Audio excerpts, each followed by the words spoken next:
আমি আগে মনে করছি যে ধনী মানুষ বানি চোরা ক্ষেত্রে আইলটা আডা হারে না, বুঝছো কি? আমরা গ্রামের পোলায় হান, আমরা তো মনে করো যে কেদো বেদোদা থাকি, গুলা বালুদা থাকি, আঙ্গো পায়ে হকদল সময় কেদো মেদো মাটি মুটি বইরাই থাকে। তো ধনী মানুষ ওরা, আমি মনে করছি যে ওরা বান মাটিটা আটে না, ওরা বান ওই আকাশ দিয়ে আডে, বুঝছো কি? কারণ অগর পায়ে কোনো সময় মাটি মুটি দেখি না, ভালো ভালো জুতা বাইদা থাকে, ছোট পয়রা থাকে, পা ওই যে শো পয়রা থাকে, পা ওই লোকা দলা দেখা যায়, বুঝছো কি? আর আমরা তো গ্রামের পোলা হান খাইলা পায়ে ঘোরাফেরা করি, আঙ্গর পা হইছে কালা, মানুষ আমরা কালা, আঙ্গ পাও কালা। আমরা তো আর শো জুতা পরি না ব্যাক সময় যে আঙ্গ পাও দলা দেখা যাবো।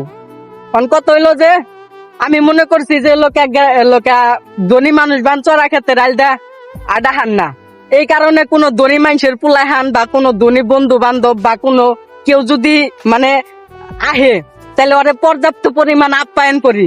কারণ ধনী মানুষ, হায় হায় ধনী মানুষ, আর ওই লোকা মারি আডে না, আকাশ দিয়ে আডে, তাহলে অগরে আপ্যায়ন করো নাকবো ঠিক মতে, বুঝছো কি?